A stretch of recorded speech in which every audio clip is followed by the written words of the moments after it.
This is Reality Dispatch, written by Jim Mintz.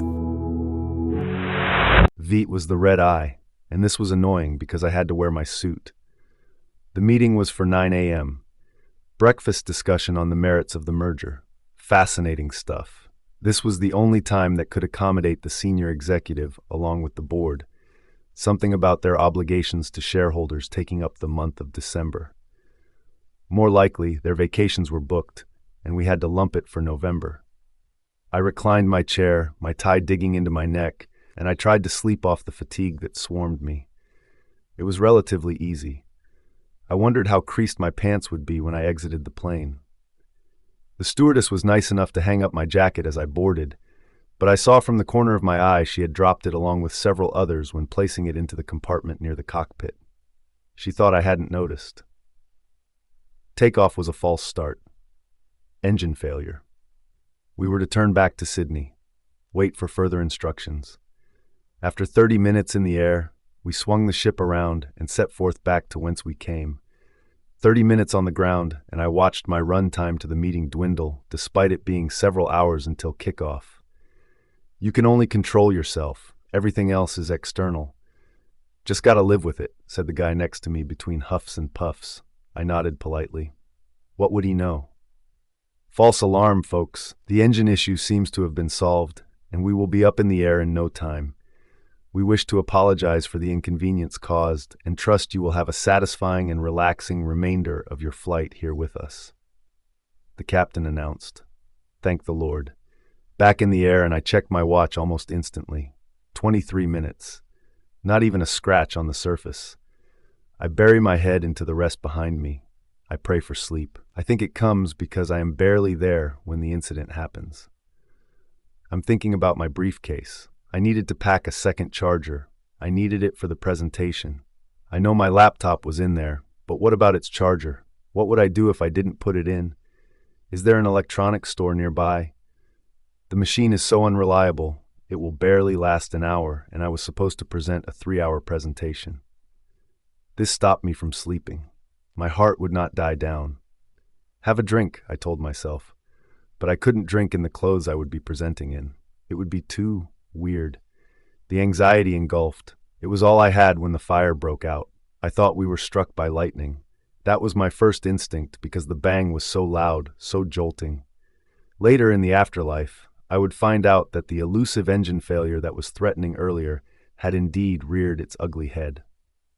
It had blown a hole the size of a Harley-Davidson in the excess baggage area directly underneath first class. They were the first to go. We were shortly to follow.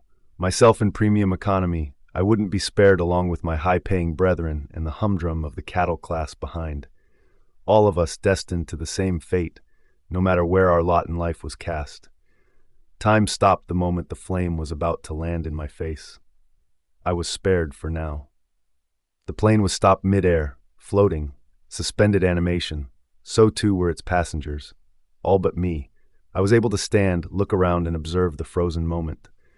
The moment that would be my last. James, came the voice. I looked behind me. A black-suited tall man was floating towards me, his arms by his side, a faint smile on his face. I know what you are thinking, he said. You do? I wondered. You're thinking? You're dreaming? He asked. Yeah, I guess I am thinking that. Well, you aren't dreaming. This is real. This is the end, he said. I felt deflated. The confirmation stung. But every once in a while we give someone a second chance, I yelled, cutting him off. No, not a second chance, but a chance to right a wrong before they go, he explained. Right a wrong? I wondered. Your son wanted 3 hugs, a kiss, 2 more hugs, and then 4 more kisses before you left the house this morning, the man explained. I rolled my eyes. Who are you? I wondered. I am Death, he confirmed. Could you not tell? I guess I could, I accepted. I felt a sense of relief. I wanted to see Kieran again. I did feel like I had let him down when I left that house this evening. He had just gotten into his pajamas when I pulled my tie to my neck and ran out the door to the taxi waiting in the driveway. He always asks for the craziest things, I complained. I was running late. I needed to catch a flight, I yelled. A flight that killed you. Imagine if he did make you miss the flight, the angel explained. I sighed. Do you want to go back and give him what he wants? Just briefly. Before I take you? he asked. I nodded. Of course I did. But I was afraid that if he took me back, I wouldn't want to leave, and that would cause more problems. Kieran was crying at the door as I got into the cab. Domestic terminal, gate 5, please, I said as I closed the door. I held up my hand to wave at him, but he was staring at his toes sticking out of his pajama bottoms. Tears covered his eyes. Wait, I said, suddenly remembering my purpose for being here. I opened the door and ran to my son. 3 hugs, a kiss, and 3 more hugs? I asked. He sniffed and wiped his tears away as I returned.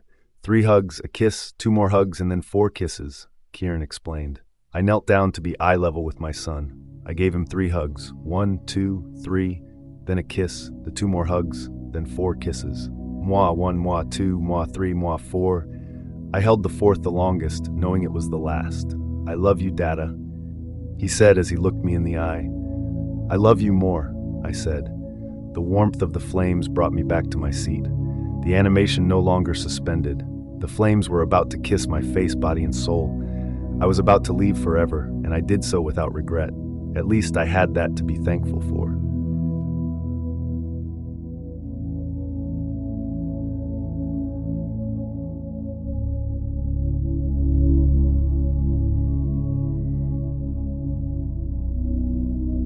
For more stories of fact-based fiction, head to jimmins.substack.com.